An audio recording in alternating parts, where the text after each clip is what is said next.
Hey everyone! Hey, welcome to guys. YouTube. So this is the last stream of the day of this series about video and motion design. You have all the details on adobelive.com, and you already know that we have a special guest today, Sarah. Woo! Excited to be here. So Sarah, you want to introduce yourself maybe? Yes. Explain what you do. My name is Sarah Dici. I do the YouTubes. So on YouTube, I have 3 different things I do. I have 2 different shows called Creative Spaces TV and That Creative Life, and then I vlog. Creative Spaces TV is a docu-series, basically MTV Cribs with substance. So I go into filmmakers, photographers, designers, studios. I show how they do what they do and where they do it. That Creative Life is a interview series, and vlogging is carrying around my camera, making a movie about my day. So yeah, I post. Post every Monday, Wednesday, Friday to my channel. Yeah, and the link to Sarah's channel is in the description of the video. So please make sure to check her videos and to subscribe to her channel. She also is an Adobe Creative resident. So maybe you can explain what this is, because there are not so many. Yes. So I have the honor and privilege of being an Adobe Creative resident. It is basically where you have a year just to create. And so, you basically sponsored by Adobe, and they just fund your passion projects. You don't have to worry about, the worries of getting freelance projects to pay rent. And so, just to focus on I'm just focusing on creating and sharing the process along the way. And it's amazing. It's such an amazing opportunity. Nice. So here I want to display the page, but of course I have the French version. So you can work on French. So Kelly and Becky, it was last year. So let me switch to another region. It's just the States. Right sense. Here we are. There we go. This is Sarah. We have Christine. Oh yeah, she's based in San Francisco. Yes, it's good company. So many creative. Seed, she's an illustrator. Also, she animates her illustration. And Ken Winslow, he's working on interactive illustrations on Ghost Sign. I mean, this is the main project this year. But and the other thing that is really great is that Sarah also edits everything with Premiere Pro. Yes. So, and it's quite intense. I mean, when you look at your channel, you're like, oh my god, like publishing videos like on a daily basis. I'm like, oh my god. Yeah. I guess she must be very organized, and she must have a very efficient workflow. Yeah. So this I'm is what we want organized to when check it today. matters. Yes. And also, please use the chat, ask questions. You will see that Sarah is so not only she produces a lot of video, but also with graphic style, and she pays attention to a lot of details, such as the sound, the music, and how can I say that? The lumetri, the look. Yes, also. the look. So I like to bring the vibes with the look of my video. So even myself, I'm very interested in knowing more about how she does that. So I'm excited. So let's see. Okay, you want to talk about one of your projects? I mean, yes. Look at all these clips. I know, so many things. So Creative Space TV is what I am kind of right in the thick of right now. I am still posting vlogs, but Creative Space TV is probably the biggest project I have ever just taken upon myself. And so basically what this is I just take a day, and I have 2 cameras and go to a person's studio, and I film a 30 to 40 minute interview with them, and then I spend the whole rest of the day in their studio just kind of being a fly on the wall, filming their process. And so I have so much footage by the end of it. It is very overwhelming, and I'm actually finding that in the previous seasons I was more on a time crunch because I was doing a lot of traveling, and I really only had 3 to 4 hours to film these things, and so I didn't capture as much footage. So it would maybe take me about 12 hours to complete a Creative Space TV edit. But now that I have a full day's worth of footage, these edits are getting very intense. But nonetheless, I think they're turning out great. And so I got a lot going on here. For you people in the chat, does anything stand out? Any questions just from the get-go of what is this? Like, what am I even looking at? But yeah, so there is a 30 seconds delay. Oh, so okay. 30-second delay. Yeah. So if you ask, good to know. So if I ask ask a question, and you just freeze. And then, That's they will amazing. answer. Well, I'll talk a little bit about how I go from just the interview footage to kind of the finished product. So in the beginning, I basically just drop my clips into this timeline where it's just I have 2 angles for the interview, and so this is basically just the interview I do, and then from there I start chopping it up. And basically what I do is I just copy and paste because I want a version of the interview that is completely holistic. Yeah. And then I basically take it, copy it, and then just start chopping up the parts. And I kind of go through 3 different iterations of this, because the first one is the 2 camera angles, nothing is cut. Second one is kind of just to blow through and organize based on topic, basically. And then the third rendition is basically when I drop it into the main timeline, and that's when I really start chopping it up and taking out ums and likes and making sure the flow is good. That's something that I have run into, is talking is hard. I mean, talking is hard, and ums and likes and a lot of things kind of get in the way of having a smooth interview. And so I use a lot of audio transitions, and I've even used some of that new feature, what is it called, where it morphs, the morph cut. I've used the morph cut a little bit. Interesting. We can talk about it. Yeah, too. it doesn't always work perfectly, but when it does, it works. And it's great. We really have a lot of questions, and that's Yes. great, because it's really the goal of this session. Yes. Okay. So work through the layers. We will see some layers, don't worry. Question from Autumn Originals. How do you find the artists you interview? Yes. Oh, this is a question I get all the time. It's very relational. I do not do a lot of kind of the cold email type thing. My first season, the first 3 artists that I ever interviewed were just one of my best friends, basically. We played in a church band together. She moved to Nashville. I was basically like, yo, there's a lot of creative people in Nashville. Her husband's in the music business. And so, he knew a sound engineer who is very good at what he does. And then his friend knew this fancy filmmaker. And then they knew this photographer. And so really, honestly, the first season was just one of my best friends in Nashville, kind of all of their connections. And then just from there, it just kind of was nonstop. I used Twitter a lot.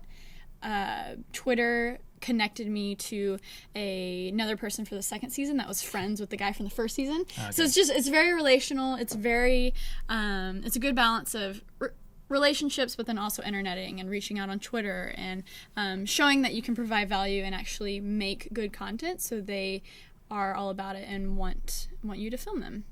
So there is a technical question by Movie Boy Yes. asking, like, how do you ingest your footage? Do you use Prelude? I do not. Yeah. I do not. So basically, it just goes. Let me show you an example of how it looks just in. Because also the shows that you publish on your YouTube channel, you do everything. Yes. Yeah. So it's not like managing a team, where you have like 3 cameramans and the guy for the audio, and you have to, script everything. Exactly. And make sure because when you put your footage, you already have a plan in mind in a way. Exactly. So you know what was good, what was okay. Yeah. So it's not because I don't have to worry about other people and passing off my sequence and stuff. It's all very just. I kind of know the direction I want to go, and it's easy for my organizational workflow to work for me. But what I do label. I use this app. I think it's free. It's called Rename. I'm sure you could do this in Prelude. I'm sure this is the whole point why people use Prelude. But I use this app called Rename, where it just basically renames. It's a really easy way to rename your footage, and that kind of helps me stay organized when I have different clips. Oh, yeah. And so I'll label it B-roll, or label it interview angle 1 or interview angle 2. And then once I bring it in to the timeline, I don't think I actually did it for this one, but I do keep things organized for Creative Space TV. My vlogs, it's kind of a free-for-all because with vlogs it's so last minute, and you just kind of want to get it done, so I throw everything. By the time I have all my text layers and adjustment layers and all my other stuff, my project is just a complete mess. But my Creative Space TV, I mean, it looks pretty. It's clean, and Yeah, I guess it's not the same level of expectations. Also for yourself, because Right. you interview like great artists, so Right. you want to Yeah. polish everything. yeah, for sure. And the reason why I try to keep it so organized as well is because I pull a lot of assets from previous projects. And so when you're using the media browser is a great way to basically pull assets from other projects without having to open them or export them. And so when you're pulling assets from other projects, you want to make it easy to find. And if my projects folder for this project, if this was a complete mess, I wouldn't be able to find anything if I wanted to use things. So Yeah, but rename, it's also a good tip, because what you get from the camera, like DSC, it's doesn't completely mean anything. pointless. So Josh Perlet, thanks for being with us. You never use Premiere. It looks a bit intensive. It's true, like if it's the first time that you're looking at Premiere, it can be a little bit impressive. Right. So yes, so what you see on the top with the V are the video tracks, and at the bottom the audio tracks, and you synchronize everything. And someone was asking, actually, because I noticed that when you do interviews, you use multiple cams, at least two. Yes. So how do you sync two cameras? Right. Yes. So so the process of that is, so I have two cameras. I have on one camera, it's just the camera. On the second camera, the closest to the interview subject, I have a Rode VideoMic Pro on it, just so it's good backup audio. And then I mic up the subject with a Rode Link Filmmaker wireless lav kit, which provides really good audio. I record that externally to a Tascam DR40. And so once I basically come back into the project with three different things that I have to sync up. So it's the external audio, and it is the two angles of the interview. And those interviews have good audio by themselves. And basically what I do is this option in Premiere makes my life so easy. All you have to do is right click and basically say synchronize, and then you just click the option audio. And it basically synchronizes all of your clips and all of your audio just based on that audio. And so a lot of people use applications like Pluralize and stuff like this, but I found that it just works so flawlessly within Premiere. There's really no need for me to go somewhere else for it. Yeah. And honestly, I do that if you can look over here, for the non-interview parts, I just leave the track rolling. And so I'll have this long chunk of audio by the end of it, but I won't necessarily have all the video for it. And I literally just use that synchronize feature, and it will plot the clips where they need to be. Put it, Yeah. So yeah, synchronized audio is very nice. Also, if you do like live events, for instance, like a concert, where you won't really edit the concert because you want to keep all the songs, but you want to switch from one camera to another one, there is a multicam mode in Premiere that you can use and press play and record. In a way, just play and you say, okay, camera one, camera two, what you would do on TV. Right. This is something you could do, but in your case, I mean, it's not... Yeah, and multicam actually works really well. I've used it in the past, but when I'm just working with two angles and just for what I do, it's just easy for me and you edit to a lot. chop. Yeah, and if you see... Yeah, we get all if you see clips, in the sequence, I actually do keep the interview angle that I didn't use underneath the clip, just in case just in case. And so with multicam, basically when you click the different angles, it just completely commits to that clip and that's it. And so I kind of like this way of doing things. So yeah. So Autumn Originals, you want us to talk about your intros, like my intros, are always very.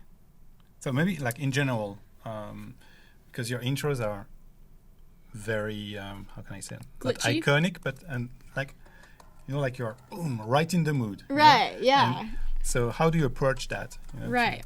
So intros. I'll talk, I guess, intros regarding the actual content, and then kind of title. Intros. So for these creative spaces, and I guess any video, it's important to kind of grab the person's attention the first 15 seconds.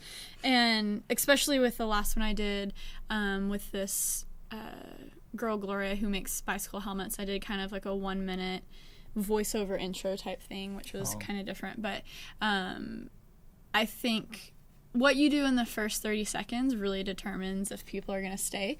And so, just it's important to keep it fun, hook the audience. And then the intros regarding the titles, I honestly do everything in Premiere. After Effects is a great tool to create title intros, but usually when it gets to the point when I want to make a title intro or something, I'm just like, I see it and then I just figure out how to do it in Premiere.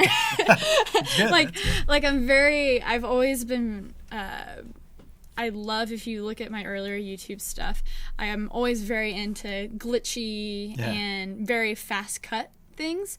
And so I've kind of applied that to every title I've made. And if you look at the inside of this, so this is just the bumper that I made. And it's literally... All I did was I took this title and I put it in 3 different colors, and I just made it like the glitchy thing. A lot of people have asked, what is that effect? Where can I download it? And honestly, it was just something that was in my head that I was like, I want it to look like that. And then you can just do it. And we have some questions from Inish, about the basic settings of your camera. Okay, so maybe you can talk about the equipment you use and the comp settings as frame rate. So I guess, so there is something great in Premiere Pro, is that, in the past when we used to use like Premiere Pro, maybe, 5 or 6 years ago, you would have to say, okay, I want to create a new project, and this is full HD, like 1080p at 29.97 frames per second. You have to explain what you want to do and then import the footage, and hopefully it will match. When now you just can import the footage coming from your cameras, like a GoPro or Sony or Canon, or DSLR, all kind of cameras, and you take a footage, you drag it on the create new sequence, and it will read what is the dimension and also the frame rate of your footage to create a sequence that will perfectly match with it. So you can save a lot of time. And also Sarah's medium is YouTube. So basically she can go... You can do whatever you want on YouTube. You can do 1080p, 720p. You can do it like a 20 frames per second, 30, 60. Something I still haven't done yet that I need to do is 4K, because I do have a 4K monitor now, and I have Sony A7Ss, A7R, and that has 4K capabilities. So that is something I need to do, guys. That would be fun. Actually, what would be maybe a challenge for you this year would be like shoot in 4K. Shoot and then edit in 2K. You see, remember, this is what David Fincher is doing, recently in his movies. Except he's shooting in 8K. Yeah, 6K or 8K. But then, if he wants to create a traveling, or so, I don't know exactly the word, but he would just go inside the image and do this. So it would be the most perfect move in the history of the cinema. There is one actually in the... That's crazy. I didn't know in the movie Social Network. Yeah. And at some point they are at the MIT, I think, or they're or Harvard, I don't remember. Yeah. Like they're in Boston, and he will go out of the building and just walk. And it's just one sequence, and he walks, and the movement of the camera is perfect. Actually, I think he just placed like 3 6K cameras. Wow. Next to each other. Who needs a dolly? And, then, and just following you. Wow, or not a dolly, Perfect a track move. system. So That you is should try that. insane. I should. That would be fun. So yes, and we answered the question. Thank you, Inacio. You made it. Oh. Okay, bye. See you tomorrow. Frame rates. So basically, I shoot everything in what is your style? 23:9:7, but I do a ton of slow mo. cinema. Yes, I do a ton of slow mo. You need to show us, because slow mo. Yeah. Your slow mo are so great. You Yeah. need to show us how you do that. And let me I'm going to open up a recent vlog, because I do a lot of slow mo in my vlogs. I love slow mo. On the skateboard. Yes, skating. And is it, doing all the what's your things. Sony camera? Yeah, so my Sony camera Is it the one you use? so this is my vlogging camera for everything. And so everything you see on my vlogs, I use this. And it's a Sony RX100 Mark III. It recently broke due to a boosted board accident. And I saw that. Yeah, On your had to fix it up, but it's working. It's working now. But yeah, so I use the Sony RX100 Mark III for pretty much everything regarding vlogs. Okay, so y'all are gonna see. So compare my last project to this project. It is kind of a mess. Just put everything on the timeline. Exactly. We'll see later. Exactly. So many cuts. Wow. But also that gives the base. It's also one of your signature. You know, like this rhythm. Yeah. And someone asked also where you find this great music, background music. Yeah. So. Because it's a challenge on YouTube. Oh yeah. If you don't license the music, it's like a huge your video can challenge. be. Yeah, it can be taken down. Yeah. It can be the music can be disappear. stripped. Exactly. That is very tough right now. It was way. So when I only had about 3,000 subscribers, it was much harder because I had to do. Basically, when you're at a lower level, like 3,000 subscribers or anything, you're not worried about monetizing your videos anyways. I was in a position where I was just like, I just want people's eyes on my videos. So I didn't care if, the musician or whatever threw ads on it and they got money. But that's a dangerous game to play because you don't know, because the artist basically has, if they have that content ID on them, they have the power to either say, okay, yeah, it's cool, you can keep that video, but I'm going to throw ads on it. Or they can say, we're going to take that video down. Okay. So it's kind of a fine line. If there's a popular song out there that you want to use, kind of edit, put it up on YouTube unlisted and see if you get a claim and then post it. But basically how I find my music now, it sucks because it doesn't suck for me, but I get people who reach out to me now and want to use, they reach out to me and say, hey, you can use my music because I want you, to put the link in the description below. And so that's good for 100,000 subscribers, Sarah. But when I was 3,000 subscribers, Sarah, those people weren't there. So it's kind of like, I used to just scour through SoundCloud. And so if you watch my previous videos, a lot of travel videos, I had awesome music.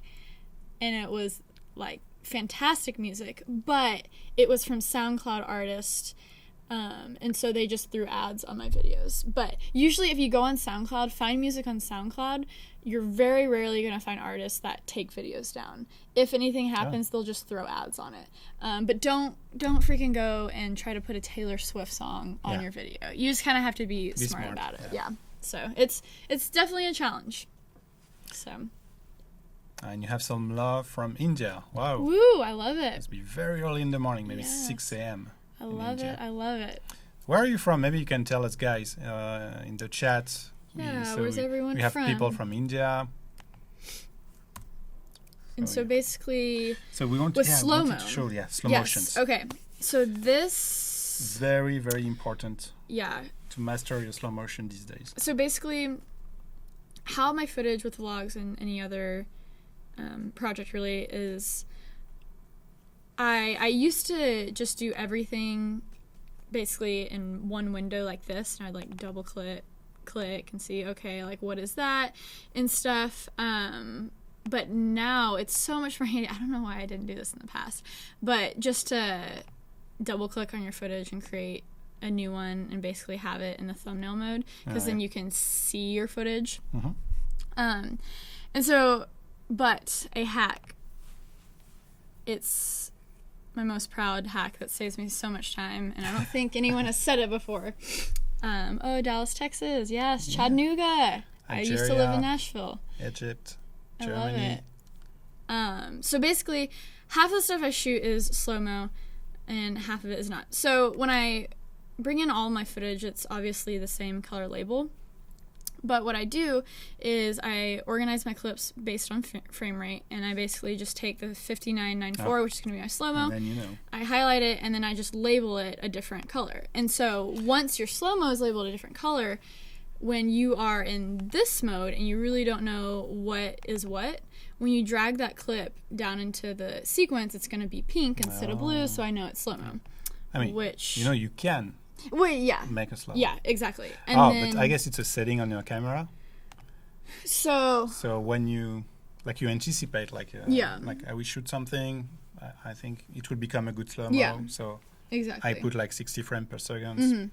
Yeah, so it's something that you change inside the camera. If you're not very familiar with how that works, basically my sequence right now, the sequence that I'm editing in is 23.9 frames per second, and that's what you export into. And so these clips that I'm bringing down that are 60 frames per second, if you do math, 60 times 0.4, which is 40% of that 60 frames, is equal to 24 frames. So that basically, that sounded so complicated, but Math. yeah, math. So basically all that means is in order to get a 60 frames per second clip to look good in a 24 frames per second timeline, you basically just apply a 40% can't talk percent to the clip, and that basically slows it down, and so you can, it's that smooth like slow-mo. And so and this slow motion is perfect because you have all the frames, like because the information is there. There is something in Premiere, so because sometimes you receive some footage from actually it happened to me like a few weeks back from a cameraman who forgot to turn the 60 FPS mode. Lame. If he's on the stream, thank you. And so you have something like 30 FPS, but still you need to create a slow-mo. So the default behavior we had in Premiere was like super bad. Like it was like a slow-mo from the 80s, right? Because there was nothing. But now in the recent versions of Premiere, they brought the technology that we have in After Effects, which is interpolation or time warp. So it will try to, so if something is moving, like this is the first frame, this is the second one, it will create this. Okay. And you will get something more natural. You will see some Is that like glitches, the optical flow thing, or? So it's here, yeah. So you have frame sampling, and you have the, and that's the blending one. Okay, yeah. That's the new one. And also there is a tool, I don't know if you use this one, R. R is just to... I have all of my keyboard shortcuts. They're totally different. Sorry. That's actually something This that... is Premiere Pro by Sarah. Yeah. Special edition. That's something that it might be hard to explain right here. This is another pro tip. Y'all are getting exclusives. I was going to make a video just solely dedicated to this, but this is a Sarah exclusive right here. So how I have my keyboard shortcuts has really helped me edit faster. Oh, interesting. And so basically what I hate is that all the keyboard shortcuts are like require both hands, and my right hand is always on the mouse or always on the thing. So it completely disrupts the process when I'm editing like that and I have to take my hand off to do a keyboard shortcut or something. And so basically I have changed all of the shortcuts that I use to the like third left side of my keyboard. And so basically in and out is E and R, and then the cut, the drag, what do you call where it like does that? Because I use that a lot. I forgot what it's called. How to delete and move it. Yeah. I forgot what that's called. But basically that is Q and W, and then I have the classic JKL, that is actually S, D, and F. Nice. And then, so everything on the left. Yeah, everything is on the left. And then if my razor is just C, and then my point is V. And then so in and out, E and R, in order to bring, if I just want to drop that down. Oh, and then 3 and 4 is like zoom and zoom out. Interesting. And if I want to bring that clip down, I have the drop to timeline as B and N. And so basically that allows me everything I need to do, literally everything I can control with my left hand, so I can just keep my right hand like zooming around. So nice. Pro tip by Sarah. Boom. You're welcome, guys. You're getting exclusives. So yeah. Yeah, very nice. So okay, so this is how you handle all the slow motion. Now we understand how you get the music, all the pro shortcuts. Yes. To be, like, super efficient. So what else? At some point we need to talk about this image style. So I see a lot of adjustment layers. Yeah, a lot of people are curious about adjustment layers. And also, I asked on Twitter, what are some things that people wanted to hear? Oh yeah, you need to check Twitter. I need to check Twitter. Actually, Josh is asking about that, how you handle all your social media channels. Oh, It's multitasking. Yes. It's a lot of...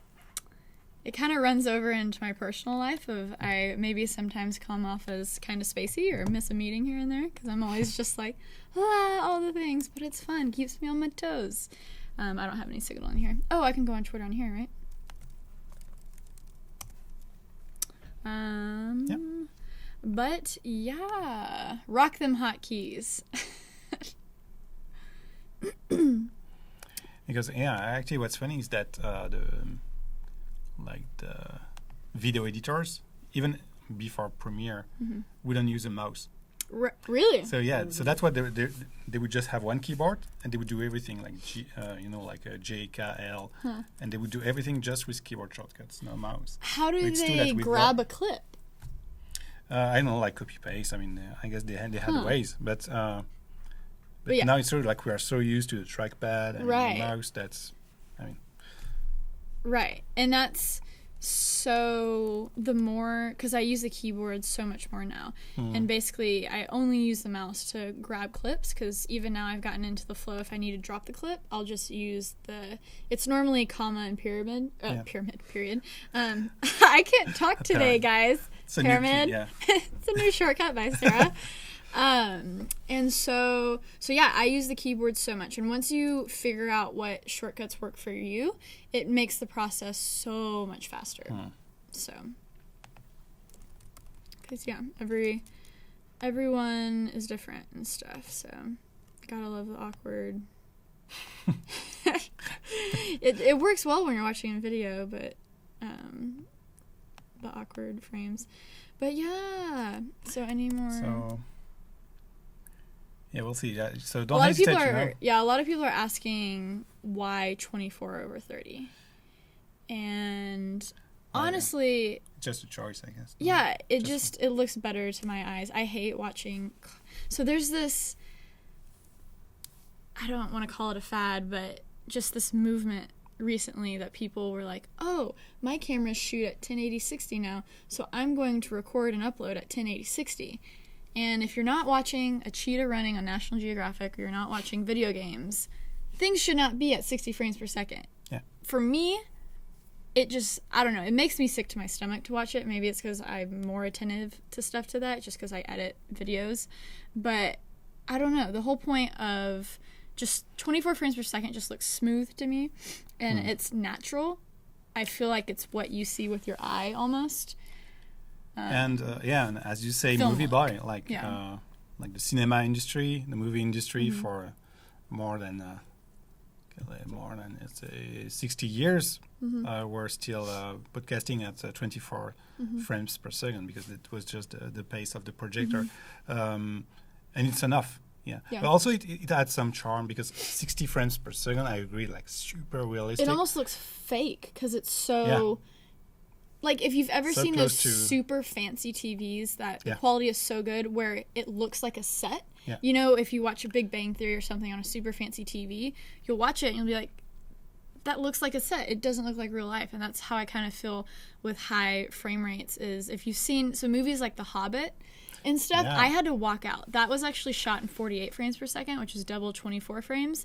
And the motion, there's no motion blur whatsoever. Yeah, And it made me I sick to don't my remember stomach. any positive feedback Yeah. on the fact that it was 60 FPS. Like Yeah. we all hated this.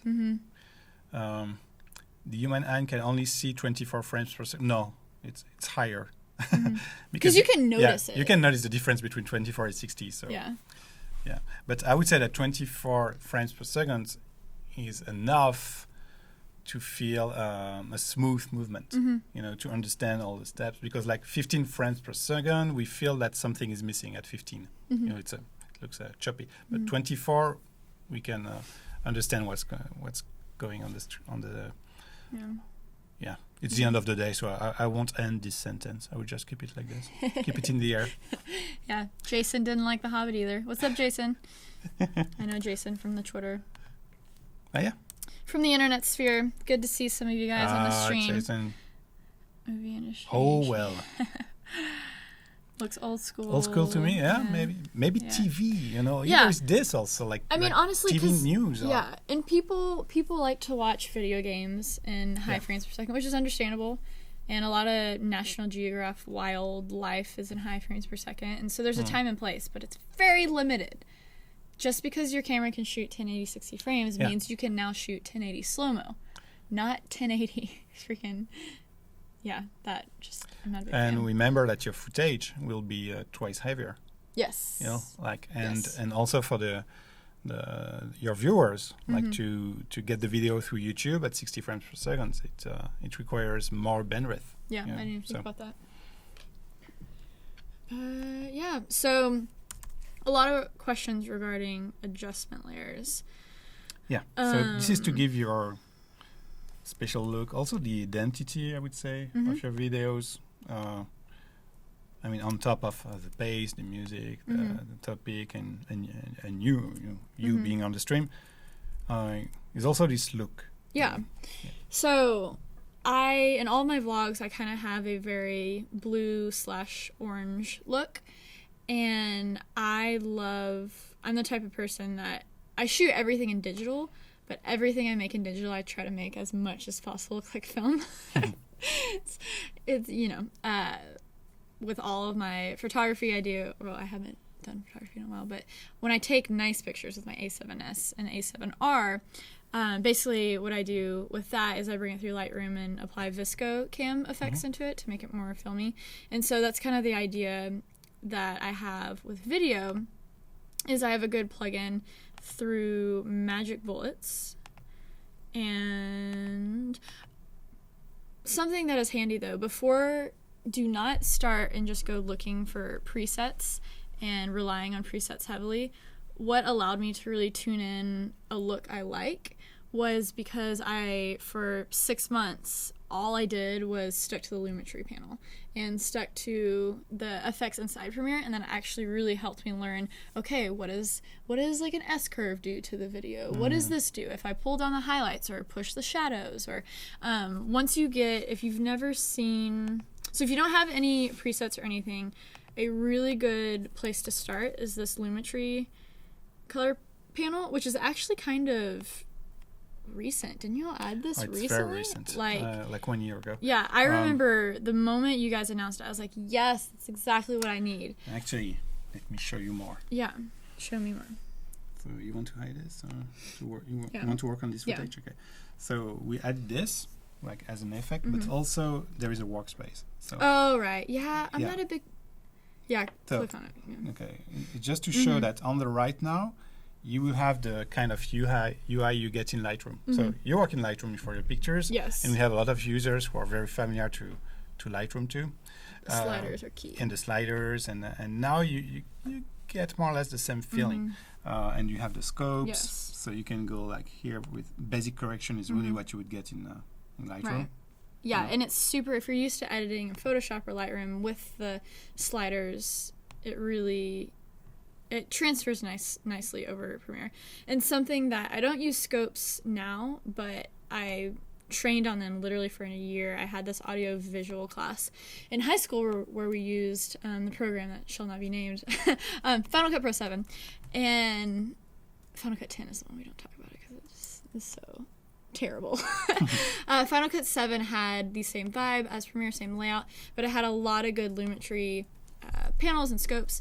And so how I color corrected, really there's a difference between correction and grading, but I did a lot of color correcting and learning how to use the scopes, and that really taught me, okay, if I take the whites or if I take the blacks, what does that do to these different scopes and stuff. And using the scopes really helps you take your footage to a good base. So if you're shooting on auto or shooting in manual, sometimes your footage will look super blue or super orange, and it's just not what you want. And if you try to apply effects to an already screwed up clip, it's just not going to work. You're not going to get the look you want. And so that's where like color correction comes into place, where you can go in, apply a Lumetri color panel, and really dissect these scopes, kind of learn how to use them, and then you'll be able to take your clip at a good bring it back to a good base level so then you can apply a grade or an effect and make it how you want it to look.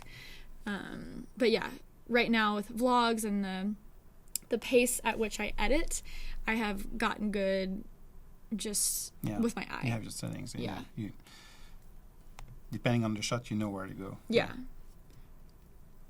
So again, you have so much more control, and you can That's a call cool Cherry look White. right there. That's super vibey. I like that.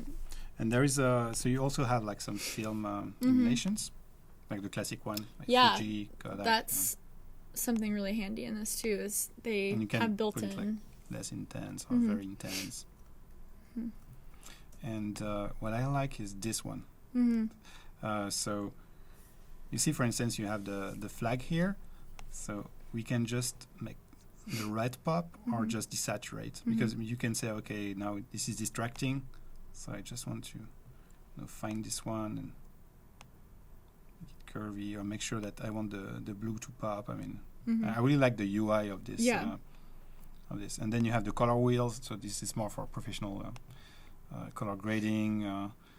These also, you can select just one color and make it shift. I mean, a lot of options now. But to have this panel, you have to switch to the color workspace. So window, workspace, and color. And a lot of editors also still use plugins.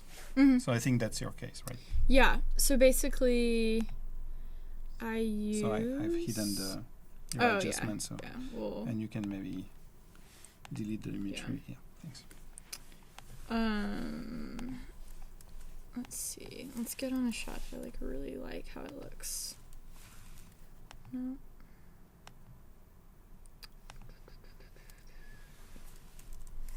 It's a very simple shot. Wow. But it's pretty, right? Yeah. So basically what I use, something that I basically put all the effects that I use a ton just into a folder of favorites. And so some effects that I use a lot are kind of the audio transitions, the constant power, cross dissolve, Lumetri color panel, mosaic sometimes, and the RGB curves. I use the RGB curves a ton before the Lumetri panel. So this is basically my film look, and it is called...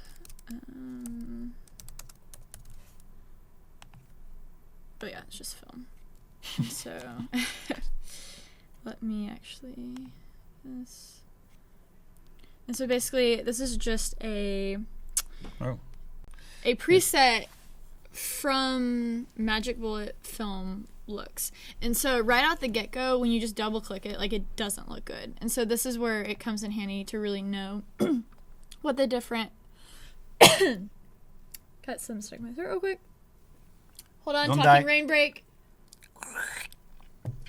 Oh, this is awkward. Live stream, get something stuck in your throat. It's like the worst when you get a chip stuck in your throat and it just won't disappear. Anyways, out the get-go, it doesn't look good. And so this is where it comes in handy to understand, okay, what does tint do? What does exposure, contrast? Because even through this, it's a scale type thing, so it's easy to adjust. And so they have different... What I really like about this is you can go in and say, is your footage flat? Is your footage video, or is it log? And so this really, really helps, especially with when I'm shooting with my Sony a7S and a7R, I shoot insanely flat with that. So maybe you can explain what flat is. Yes, yeah. So when you're taking video on different cameras, traditionally, straight out of the box, a camera will just shoot in a profile, like a video profile. And that basically means a very, not very, but a saturated, contrasty, punchy look.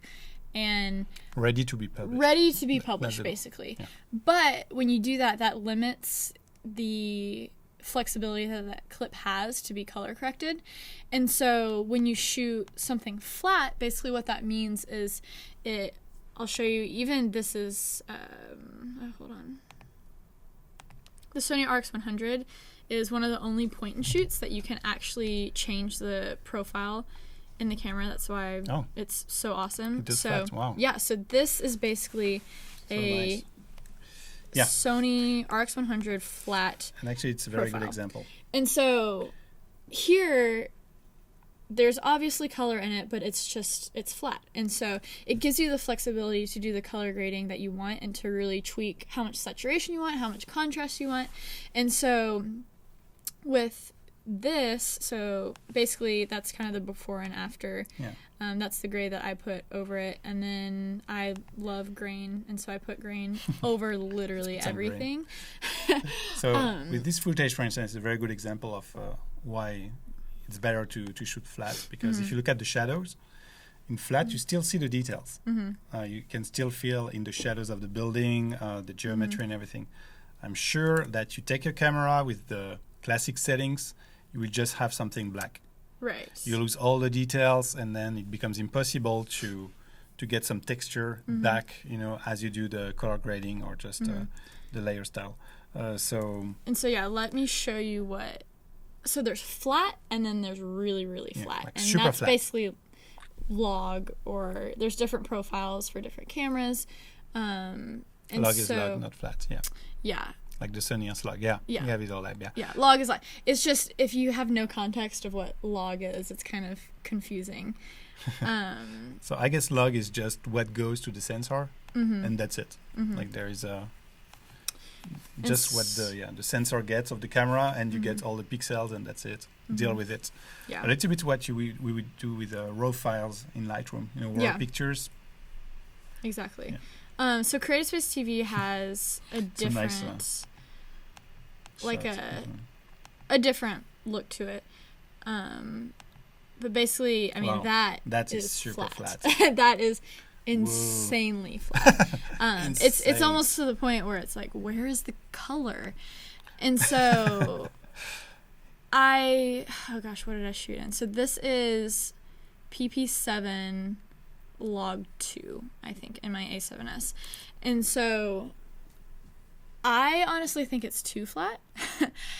And so going forward, I have played with the options more. There's, especially the Sony, it gives you so many options, which is great. But at the same time, because there's so many options, it kind of takes a while to find your flow with it and what you like to color grade.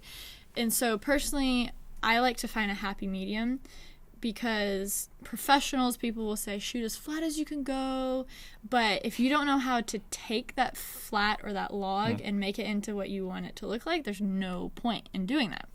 And so there's definitely like a happy medium you can change within PP7. You can do like S-Log2 or S-Log3, and so there's a lot of different options. But yeah, this is just very, very flat.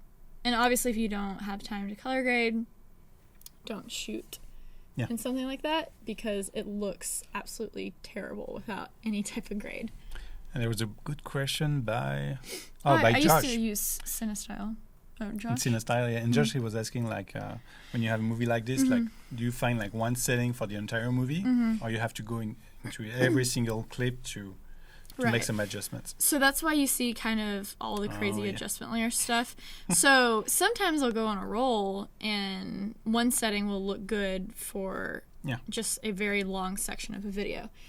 But because the more you capture, the more things, environments change. Light changes. And so what I do is, once I finish cutting up the episode, I will go create my adjustment layer, drop one adjustment layer over the entire thing, apply a general effect that looks good to a clip that is mostly in the sequence, so like the interview. So the interview is obviously a solid not half of the video, maybe like 2/5 of the video. So I'll basically sit there, tweak my settings for it to look good for that, and then I'll kind of take that base and then adjust from there. And so I'll go in and say like, oh, something needs to be different for that clip, or for, these two clips So or something. So I'll just cut and I'll just take that individual layer and say, okay, I need to bump the contrast. I need to do some something like that. And then sometimes I'll like add sharpening and stuff. So yeah. But yeah. I'm trying to think of... There's a lot of... Something that this might be obvious, but it's actually not obvious to a lot of people if you've never done really documentary style things or just video in general, is when you're bringing music in and out of a dialogue, you don't want to just drop a clip of someone talking over your music and then not doing anything to the music. It's always super helpful to kind of, okay, he's talking now, so I'm going to dip down the music, have an easy transition so you can hear what he's saying, but the music's still underneath him. Because nothing's worse. It's super distracting when just someone starts talking, but the music stays at the same level, and you can't really hear what he's saying. And then if he's talking really loud, then that's gonna clip the audio. And so just kind of finding the flow of, how to dip your audio, how low does it need to go. And I've actually found you can have super fancy headphones. That's great, but the majority of people don't watch your videos with $1,000 headphones. So I will actually make sure before I upload, I do actually a lot of editing just with my MacBook speakers. And they're not the best, but they're the flattest sound you're going to get. And it really translates well to just normal speakers that people are going to use, or a lot of people use Apple earbuds. So I do a lot of editing just with Apple earbuds because that's how the majority of people are going to hear it. So, ducking. There's a formal word for it. So, yeah, ducking. Yeah. What I do also is that usually I export like a draft on YouTube, and I also try on my iPhone, which is even worse. But if you cannot get the voice on the iPhone, you're like, you will miss some opportunities. Yeah. And you have some quite advanced audio features in Premiere Pro too. So you do tend to dip the track level or clip level. Okay, I see what he means. So here she works on the clip audio level. So this is the clip here, and then you added some keyframes, and you say, okay, now I want to reduce the audio level for this clip. But there is another way also in Premiere, which it's really like a shortcut of some sort that does it for yourself. Actually, you can show like the audio. So there is the audio clip mixer, but there's also the audio track mixer. Where is it? Here. Where? Okay, it will show like all your tracks, and you can be in. So here it's in read mode, but you can go in write mode or touch, and then as you play, you control as would do like an audio mixer, in the studio. You can, and it will record what you're doing. And I'm pretty sure that there are some. But then I feel like you have to go back and touch it up. That's the thing, because it's like creates, you might as well just do it. It creates a lot of keyframes. Yeah. But I guess it's good if you have like or an external device, like a MIDI device, and then. But there are so many ways to control audio. You can also add audio effects directly on the tracks. So usually what I do is that I add some I masterize the background music to just get rid of the frequencies that are too close to the voice when there's a voiceover. So it creates the. That's cool. Yeah. So.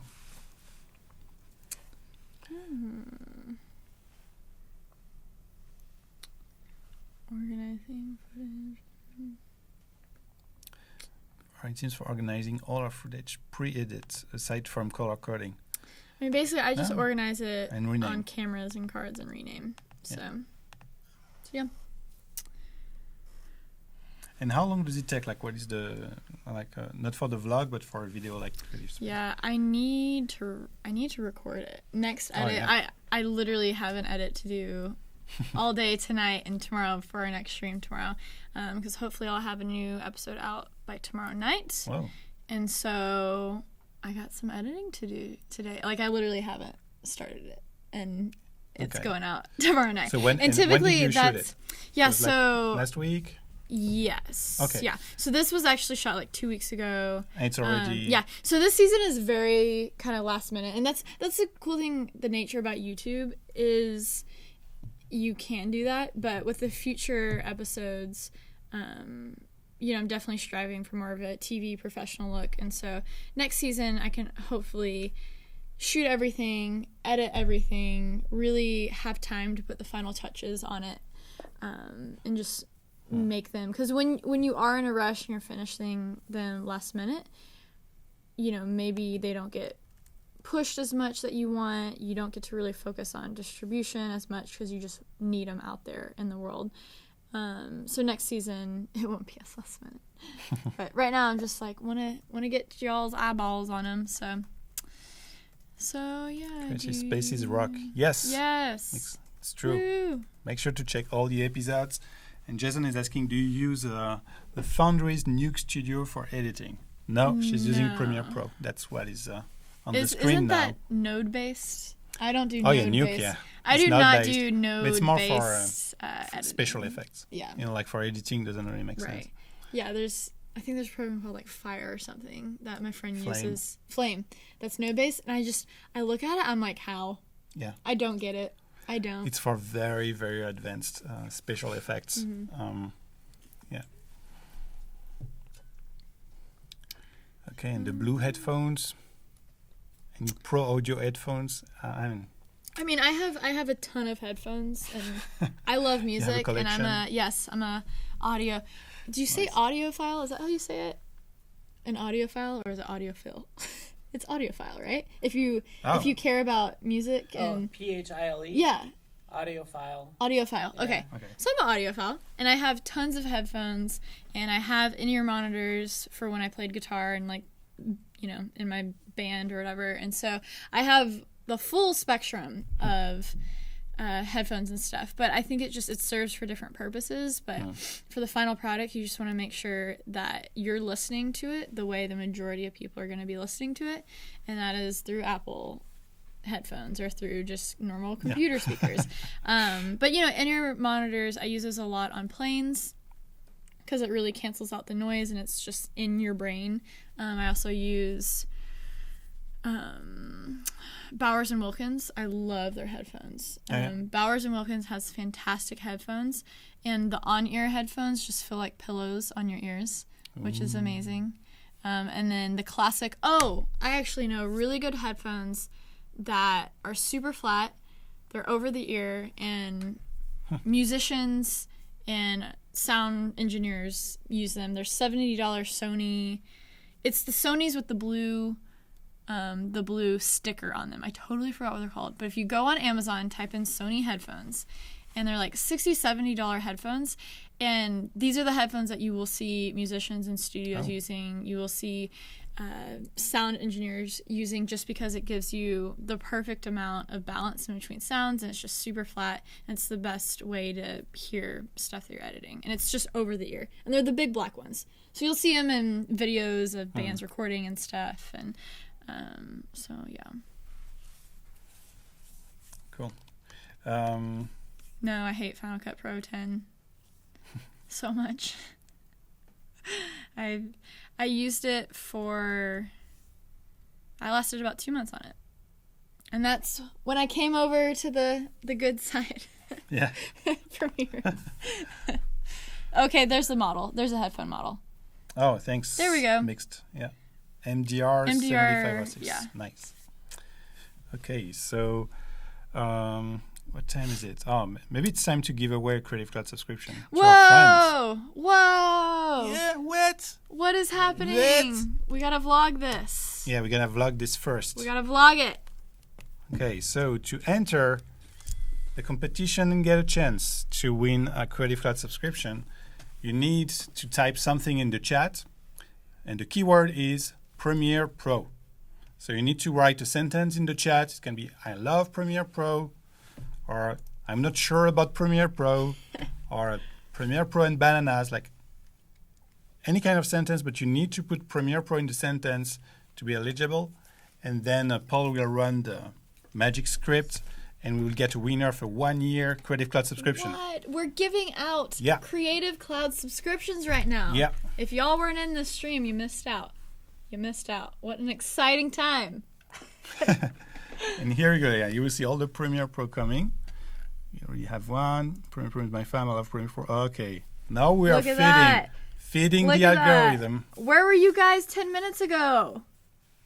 Oh, they are listening. They don't have to chat. That's true. That's true. Good job listening. Everyone wants that free Creative Cloud. Premiere Pro is the bomb. That's a good one. The bomb. Look at that. Okay, now we have a lot of entries, so I'm sure Paul will. Are we run the gonna script and we'll give run it out live? Oh yeah. We're Oh my gonna gosh, display this the is name so and stuff. exciting. Okay, I'm gonna wheel over here to Paul. Yeah. Paul's You going wanna know? through. You want to know how it happens? Yes. Oh, you really want to know? Do you literally just like pick? Yeah, that's pretty much how it goes. Okay, who did Paul randomly choose? Who needs to bribe Paul? Anybody? Like you guys know at Paul Tranny. This is the cool part of how this actually works, though. Yeah. By the way, because we have this set up where we just drop the name right in here, right? And since this is named this folder in Photoshop .png. And I have it generating image assets. It automatically It's like a two-way creates tutorial. He's making a tutorial on yeah, Sarah's a vlog. tutorial, Doesn't make any yeah. sense. It's We're still behind live, the Paul, by the scenes. way. Okay. Behind the scenes and behind all the right. Well, that's scenes. how it works. So it just Okay. kicks out an image, and then it's actually already. And the right. winner is. Let's just Winner. double check. Yes. That's it. Boom. Winner, chicken dinner. Jesse Hunter. Jesse Hunter. Okay, Jesse congratulations, Hunter. Jesse. Oh, you see, I need Premiere Jesse Pro. Hunter, I'm a broke college kid. congratulations. Is that By Jesse Hunter. by just Yay, yay? he just Jesse won. Hunter, Oh, he broke just college won. kid. You just won Yeah. a free Broke college Creative kid. Cloud. You're like, whoa! You're a broke college kid. Yeah. I've been there No, before. Oh, that's great. Love it. Congratulations. And there will be more giveaways tomorrow. Stay tuned. The schedule is on adobelive.com. Sarah will be back tomorrow. I'll be back. I'm editing, so yeah. Music. Congratulations, Jesse. You have the music and everything? Okay, that's I good. do. Just a little- So you wanted Feel free to dance. us to show some stuff that you could use in After Effects? Yes. Yeah. Okay. So yeah, you wanted to see the tracking, Yeah, using I'm. tracking stuff. Yes. Actually, we had some tutorials today. We will try to show you. Maybe we will fail. So let's say, okay, I'm in Premiere, right? Yes, I'm in Premiere. I'm in a weird workspace. Let me tell you the place I'm coming from because Oh, I yeah. want to make.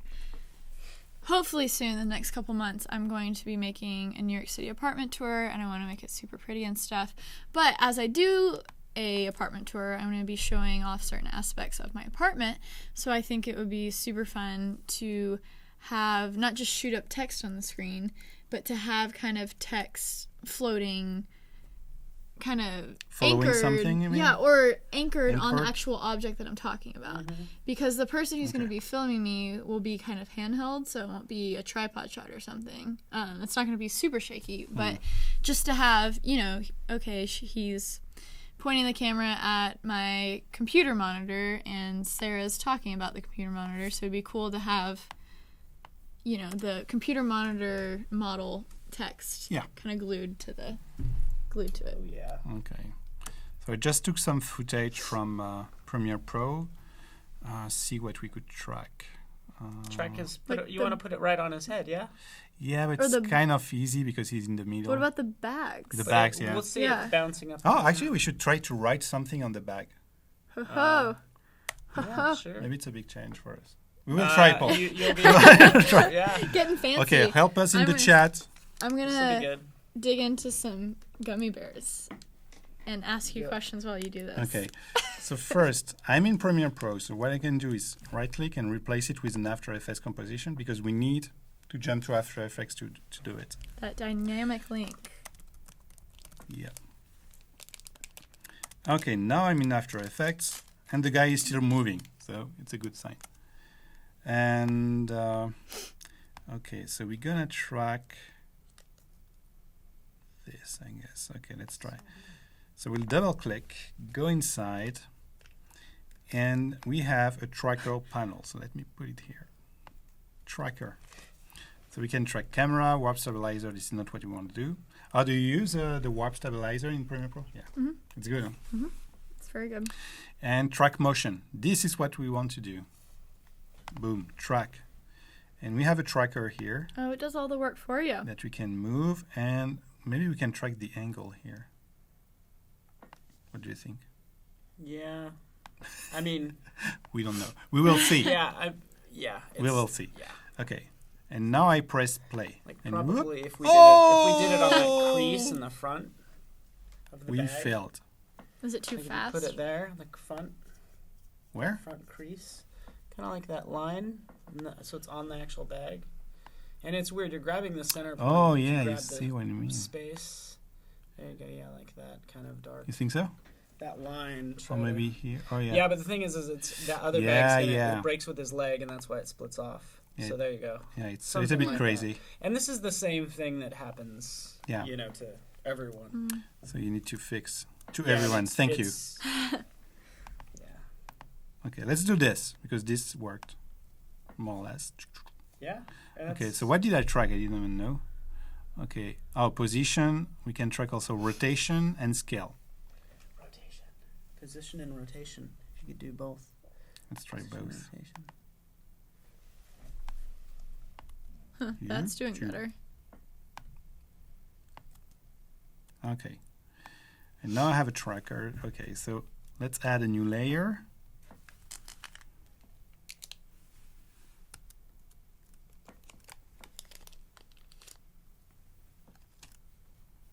Okay, Someone says adjust the screen size. I can't see. they cannot see? No, they can see. Okay. Yeah, I can zoom in if needed. Okay. Okay. And okay, we add something like maybe some text. Okay, I'm still in the layer or what? Yeah, project here. Okay, Sarah, maybe you have a new brand. I don't know. On Fifth Avenue.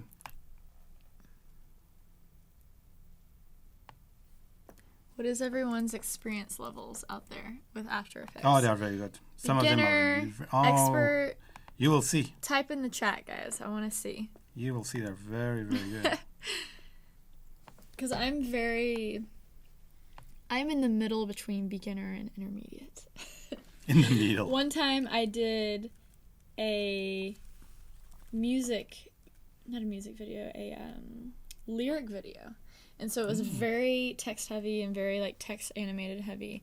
And whew, I learned all about After Effects with that one video. It was brutal, but it was great. Yeah. I mean, that's how you learn. You just hop into projects and just do Nice. it. Okay, so what did I do? I lost something, Paul. Beginner. Yeah, here I'm. We lost it. I'm knocking something out real fast here. Let's grab some footage. Did you So we got a good Did you range make of a people null here. and attach the null to You want to create a new null layer? Null Yeah. object? Okay, here we go.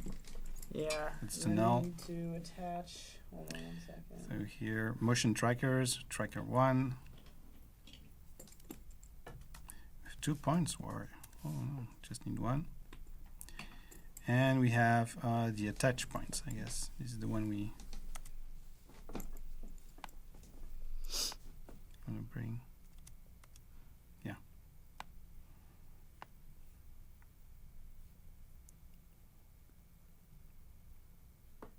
Extra points for Michael for spelling my name right. Sarah, hold the H. Oh yeah, Good. see that? Yep, it's already. And Dichi, Yeah, see, very easy to pronounce for me. Dichi, yes. I already have such a difficult last name that people can't spell, and then it's like I have a first name that typically isn't spelled like that. With struggle.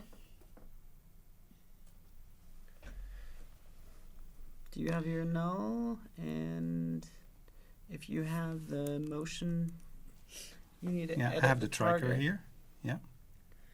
Cool. I And have then a edit lot. target. So if you have your Just- null, Just type R point for to. Or it could be directly Sarah, no? Oh, nice. We'll try it. No. No.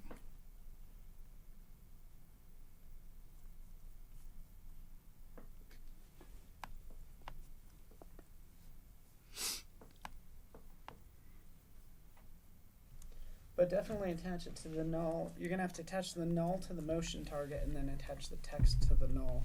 Oh, okay. That's how it goes. But we're missing something. That's our distraction. We're missing something. One step away. There's one person Just that's point- very Just passionate. make it about apparent. Is the null moving? No. The null's not moving with No. This is great. What's live? It's raw and real, guys. Yeah, trying to understand how this works. Yeah. Oh my god. Okay, because I have a tracker here. That should be it. Here, let me grab some footage.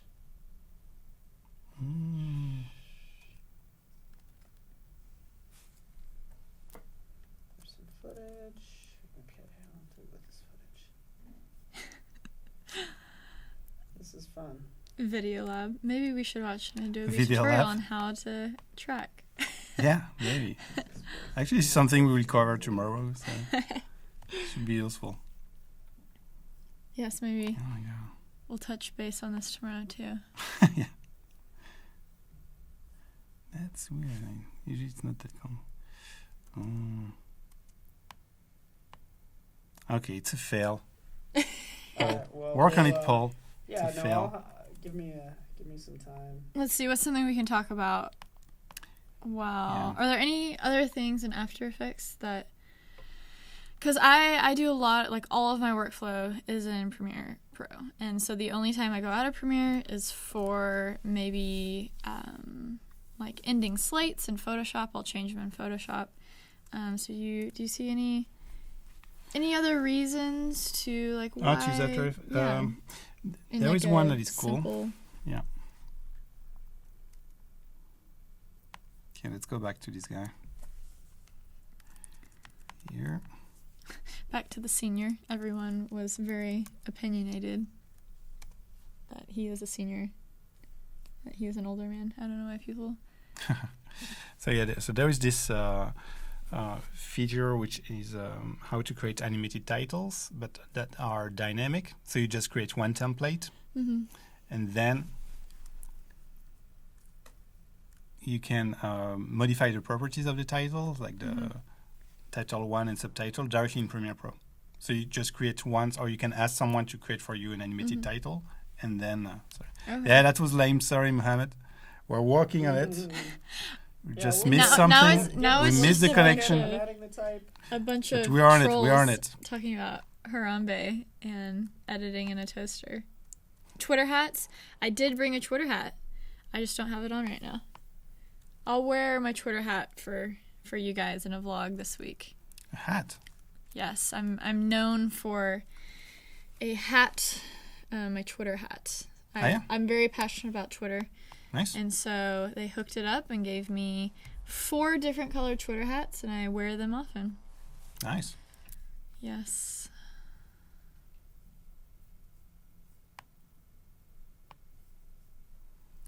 Okay, so let's do something like this. This would be the background of the video. We don't really care about this color. And we will just create some animated titles. So Why does it keep doing I have a 2012 MacBook with an i7 and 16 gigs of RAM. That's what type of MacBook I have. okay, so we pick some fonts. By the way, you feel free to take some fonts on Typekit. Oh, You know, like it's Yeah. a repository you have with Creative Yeah. Cloud, and there are many fonts that you can use. Okay, so let's take something like this. And let's say you want to animate these titles, so you can use all the classic keyframes. You can also use some plugins. I use Animation Composer, which basically is a list of presets that you can have to animate layers and text. So we can animate some characters, maybe. Let's do something crazy, such as position and scale. A wiggle effect here. Go.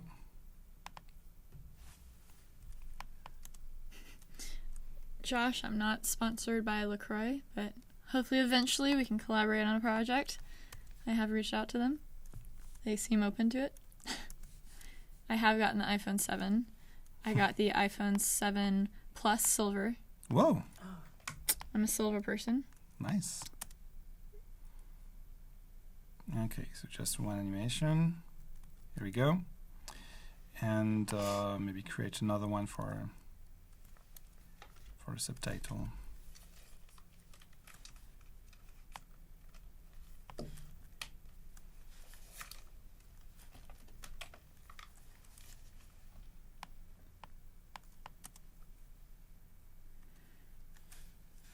Okay.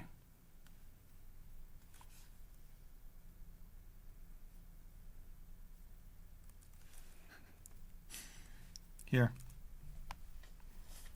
Okay, so you just define what you need. Mm-hmm. And then in the settings, we will go in the advanced tab, so the composition settings, and you have to check this. Okay. Template. So this is just to use this file in Premiere Pro. Mm-hmm. This is the only use case, okay, where you should use this. So I will click on OK, and now I will save it on my desktop, and this is dynamic titles. Nice. So now I'm in Premiere Pro, just importing the file. Are you still on it, Paul? Yeah, I'm just, Good. Yeah, Okay, Have you guys watched Stranger Things? I have. It's on my list. It's Oh, you very had? That's good. good. It's very Yeah, that's good. what I've heard. I have. I watched The Get Down. You watched Okay, I it? haven't yet. That's Yeah. on my queue. Stranger Things, if you guys haven't watched yet, you need to watch. On my laptop, but it should be fine. Oh, are you still working on this? Okay, here. Yep. So no, not on the tracker. I'm just showing titles. the. Yeah. So you just reuse the exporter of this just to add some contrast. Okay. Okay, nice. So now, yeah, you have your title, directly here. You say, okay, whatever. But if you press here F to go to the source, and if you display the properties of your clip here, you can directly edit the text. Oh, that's handy. So if your guest is, what's his name? Bob. He's Bob? Mm-hmm. Bob what? The Chopper. Bob Chopper, we say. Okay. Chopper. And or Chopper. his title is CEO of. The. Okay. of a startup.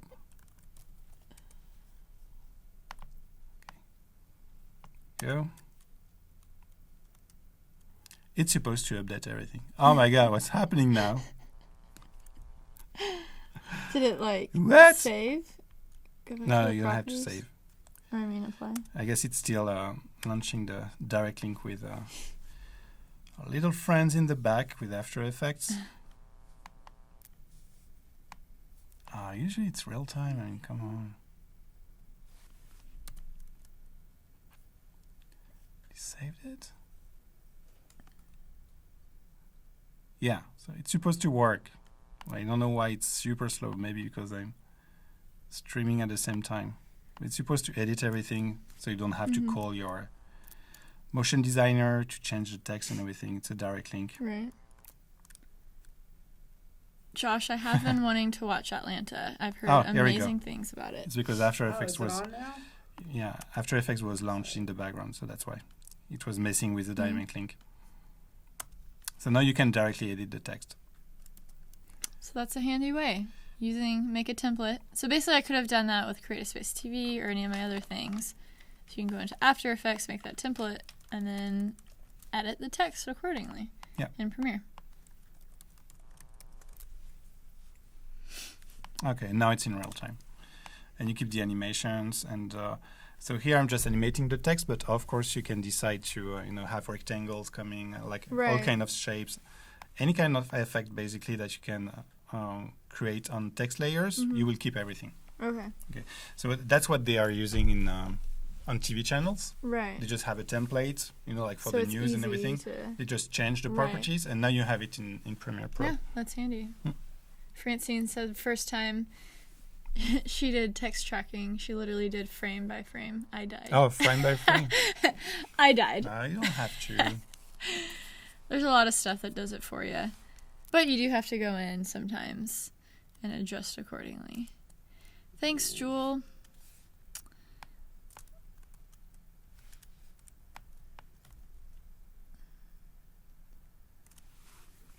And someone was asking about your how you play with your slow motion, like it's in full speed, and Oh, yeah. how you do that. Yeah, it's a lot of just, oh, that would look cool. And then so you just kind of cut the clip accordingly and And you want to try the here? shortcut. Yeah. On this guy, on Bob. Yes, on Bob. We can try on Bob.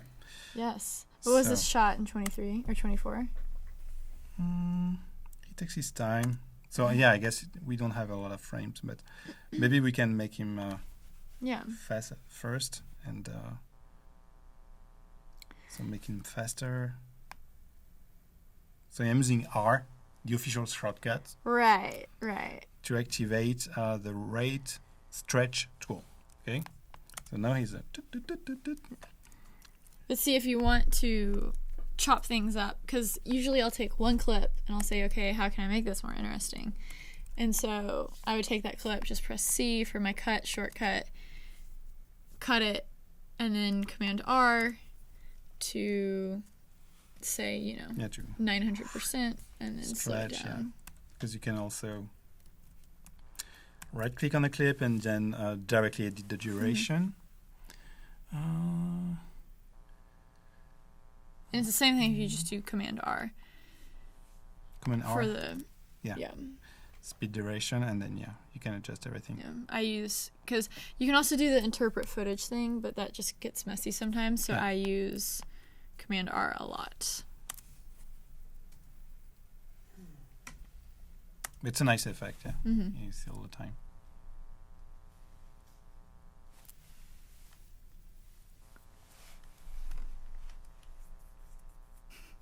Oh, now they are checking People- all the making connections in Yes, the chat. making connections is good. That's good. So Paul, Do you wanna any do it? advancement? Yeah. Okay, Paul is on it. Do you want to? I mean, you already have your null in here, and we'll just use the same footage. We are back with Bob. Yes. Okay. Backwards Let's use- tracking. We were so Let's close. Let's see if we can get it right And, this I time. mean, Yeah, so close. Yeah, I mean, How do you freeze? Oh, okay. So someone was I'm asking. gonna admire Yeah. from right here so I can eat some When you pretzels freeze, and you okay, won't have to you hear just me. cut, There you go. and here you select your clip. I'm just no, because someone is asking how do you freeze. If you right click on the footage, you can freeze. It's a frame hold, Okay. and that's then you really decide good. and See, And and this is how you that's can that's freeze. something I don't do. I usually create a screenshot, like oh, it's not. Yeah, and drop it in there. And you can do it all That's too. that. something that I didn't know.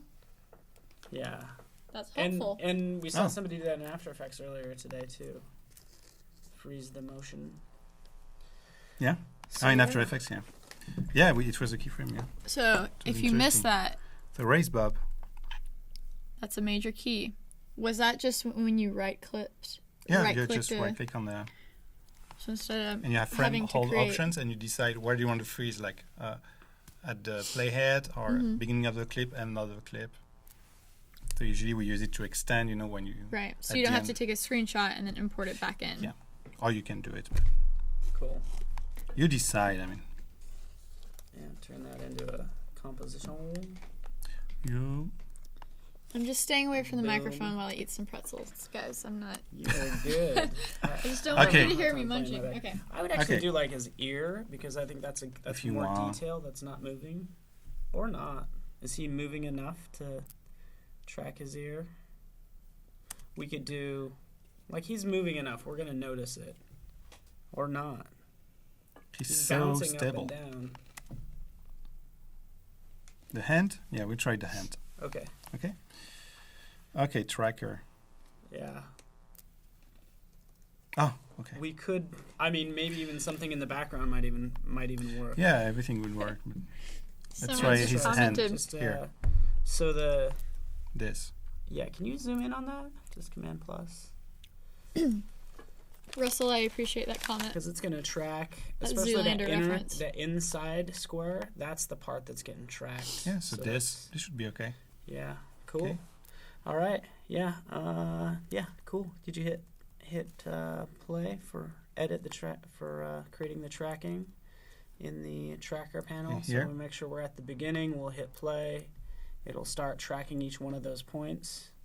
Not play as in the space bar, but hit Yeah, the yeah, that's what I did, analyze. but the point is not good enough. Oh, it's not. No. All right. Let's try something in the background. This. Yeah. Okay, Yeah. let's try this. Let's go.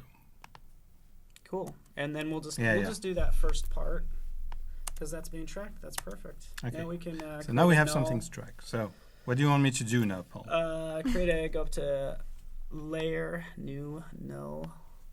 Cool. So that's our new null. So let's actually, and we could have created that first, but let's go back to our clip that has the motion tracking on it. Yeah, right there, that layer, and go into the properties. So edit target in the properties for tracker up here. And we, Null one, cool. That's awesome. So that should be tracking as well. But now what we'll do is we'll create a text layer. So I don't know if it's Command T will make it, or in essence, yeah, layer, new, text. We'll do things on the screen so everybody can see us and then type in. There we go. Sweet. And then it's just parenting that with the null. Just like that. So now you could obviously see that it works. oh my God! Yeah, look at that. I would love to explore it more if we had more time, but obviously it did it, so we'll just move on. Oh Long my story God. short, picking a good point to start out with is a key. Because if you're not tracking And something, it says parent. I will get a equals PO box null. soon, Josh. I would have like if you guys just sent me LaCroix all the time, that would be amazing.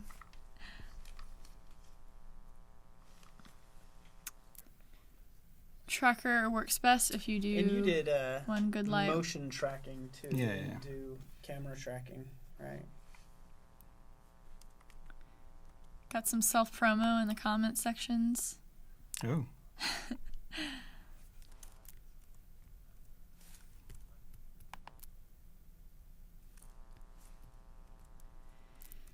I'll play a little music, shall I?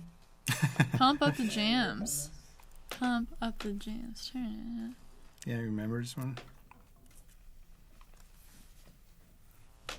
Got some peeps from London. 2:30 a.m. London time. Ooh, The keyframes are not in the null. Whatever that means. that's Oh, you know what? It needs to be parented before we actually analyze. I betcha. Yes. Yeah. Yeah. Good job.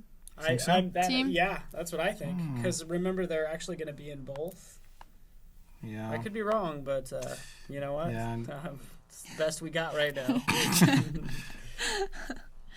So if you I would remove that, just delete the tracking altogether, and delete just like if you select it, delete the motion tracker. There you go, cool. So yeah, with that layer selected, go up to animation, motion tracker, or track Okay, motion. that's the source. Denmark, Chicago, And then Nicaragua. analyze. I've been to Nicaragua before. Beautiful country. Malaysia. 7 a.m. India. People are saying just hit apply. Apply link.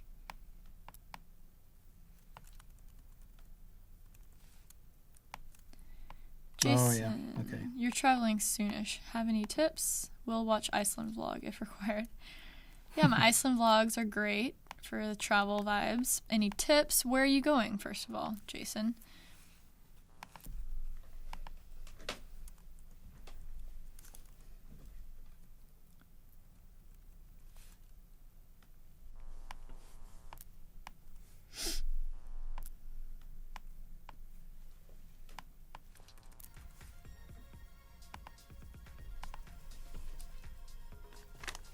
That.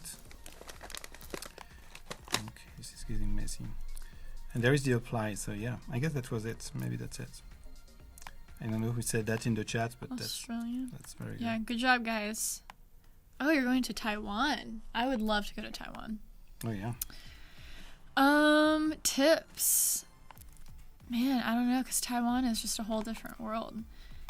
I guess make sure to have your power situation before you go out there regarding how you're charging things, because that's something I had to really think ahead of when I went to Greece.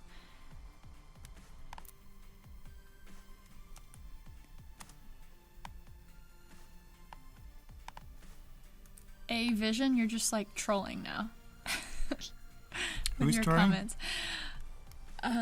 Now I get it. When people get famous, they ignore the little ones. I thought you were a good one, Sarah. I think you're not. He's trolling. Oh, he's trolling. He's trolling. Can we say goodbye to our friend? Cloud producer says copy. Okay, you and have to paste. apologize, Avision. Otherwise, Yeah, hello from say Dominican Republic. goodbye.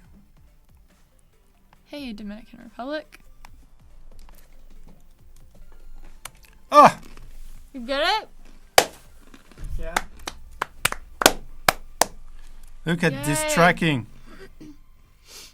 Sarah, you are on this sign. Yes. Ready? Wow, look at You're that. on the sign. Guys, we did it. Yay. Thanks to So you. is that it? Mm-hmm. No, because Very you anti. need to click on apply. Yeah, like you have to hit analyze. So you press play, it creates the keyframes.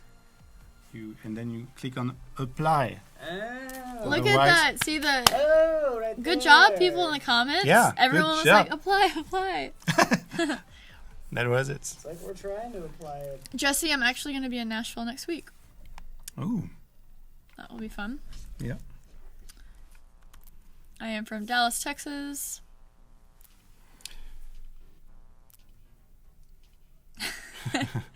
You're welcome, Josh. I love Twitter. I'm always liking stuff on tweets. Y'all can find me on the Twitters. Nice. Tracking skills. We did it, guys. Yeah, Yay. it worked. It worked. It worked. So Sarah, remember? Hit apply. Hit apply. Yeah, hit Take apply, guys. away from this. Yeah. Always in the The only life. thing you need to take You away wake from up. the stream. Apply. Apply. Just apply. Everything. Every time you see an apply button, just hit it. Apply. Everywhere. Okay, so you'll be back tomorrow, Sarah? Yes. Yeah. I will be back tomorrow. So you will edit some stuff like tonight, I guess. Yeah. Until 6 I a.m. might have to finish the Creative Spaces episode live. That actually Oh, might that be would cool. be awesome. That Oh, would be cool. yeah. There you go. That would be We cool. should do that. Yeah, let's do that. So tomorrow, be back on the Creative Cloud channel. Make sure you check the schedule. It's on adobelive.com. I'm just putting the link now. Okay, schedule. So we'll be back at the same time, and we will see how you edit live a real Yes. project that has not been published yet. Yes. So yeah, this exciting. will be awesome. So thank you, Sarah. Say thanks to Sarah and in the chat. And we will be back tomorrow at 9 a.m. with Evan Abrams and then Chris Turini, who will teach us how to create a cinematic look with After Effects. We'll have Vincent, who will be back to do some 3D in After Effects. We will have Mikey Borup to talk about dynamic effects in After Effects. And Sarah will be back with some live editing. Yes. So this should be really, really cool. It'll be exciting. Yeah. Thank you, Sarah. Thank you. That was great. Thank you And, guys yeah. for tuning in. Thank you. Thank you.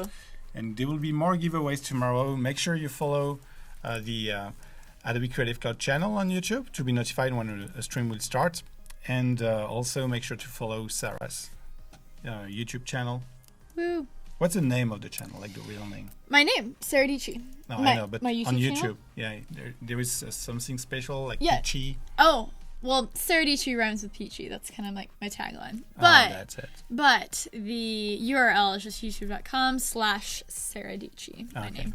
That's easy. So yeah, it would be easier. It should be like youtube.com/rhymes with peachy. That would be easier to spell.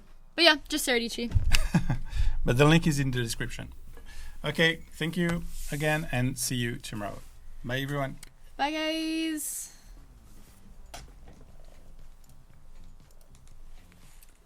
Just wrapped up the stream.